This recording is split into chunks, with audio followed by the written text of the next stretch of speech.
الحمد لله رب العالمين وصلى اللهم وسلم على نبينا محمد وصحبه أجمعين ودرسي كوبي اللواتنات هي كتاب كان مفتاح دار السعادة للإمام ابن القيم رحمه الله وقيبت فوائدي بأن كجرناه وحول الشيخ من بلي بالآفات صار من أعرف الناس بطرقها qofka sideedaba ee aafaadka iyo dhibaatooyin ay la soo gudboonaadaan mashaakil uu soo qabsado waa dadka ugu yaqaanaa wadooyinka mashaakilka looga bixi lahaa waxaana qofka u suuragal ah inuu awdo oo uu xidho wadooyinka iyaga ah waxaa kale oo suuragala inuu u naseexeeyo dadka qofka naseexada ka dalba iyo qofka aan ka dalbin intaba waxaa ka mid a fawaa'ida qofka arrintiisa ku dhisa anlaa yaqifa can dembin bal u fiirso qofka arrintiisa ku bineeyo oo ku dhisa mar walba inuusan dembi ka joogsanin khawf iyo cabsi ilaahayna uusan dareemin shahwadiisa iyo waxay naftu doonina aan daynin samaynaya waxa uu rabo isagoo oo faraxsan isagoo oo qoslaya ee qofkaasi markii uu ku guuleystay dembigana farxad dareemaya fahada aladii yukhaafu calayhi an yuxaala baynahu wa bayna atawba walaa yuwafaqu laha ciyaadan billaah qofka noocaasa ee dembiga markuu arko ku farxaya ee qabashadiisa iyo hirgelkiisa ku farxaya ee shahwadiisa socodsiinaya ee dixki iyo qosol ugu sii jawaabaya qofkaasi wuxuu ku habboon yahay bal u fiirso qofkaasi wuxuu ku habboon yahay in isaga iyo toobadiisa la kala dhex galo an yuxaala in la kala dhex galo inaan la waafajinin toobaba la waafajinin ayuu qofkaasi ku habboon yahay allah subxaanahu watacaala markii uu addoonkiisa khayr la doono idaa araada bicabdihi khayran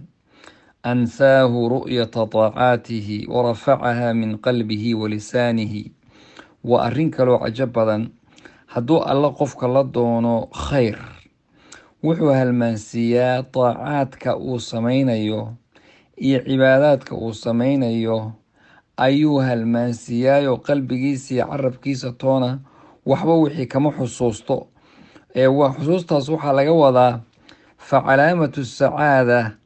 waxa weye sacaadadu iyo reerayntu iyo farxaddu in xasanaadkaaga iyo wanaagaaga aada xagga gadaal aada iska mariso oo shayga isaga ah aadan indhahaaga dhigin mar walba sayi-aadkaaga iyo xumaantaada indhahaaga la dhigaa oo maxaa laga wadaa waxa aada aragto eed ka fikiri ee ku hor yaalla xumaantaad noqdo shay fiican baad samaysay soo maaha iska halmaan ha is odhanin wax fiican baa meel kuu yaala caawa intaasoo salaadood baad tukatay intaasoo maalmood baad soontay maalin war intaas sadaqood baad baxsatay ee qof kaa fiican dadka ma jiro iyayna kuu muuqanin waxyaabaha aada samaysay waxaa la rabaa markaa samaysaba iska sii halmaan iska dhaaf taas meel bay kuu taallaa waxaad ka fikirtaa ood indhahaaga hortooda dhigtaa wixii xumaan ah taasaa la rabaa marka inay kuu walwalgeliso calaamatu shaqaawa waxaa la yidhahdaaba ayaan darada calaamada lagu gartaay waxaa weeye inuu qofku hortiisa dhigo indhihiisa inuuba xasanaadkiisa dhigo oo mar walba xasanaadku u muuqdo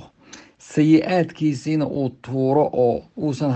iska halmaamo sida fiican sidaama marka sayi-aadkaaga ha halmaamin si aada u toobad keento mar walba ha kuu muuqdaan laakiin xumaan wanaaga haddaad rabto isaga iska halma waxaad samaysa kasii soco weyaan ayib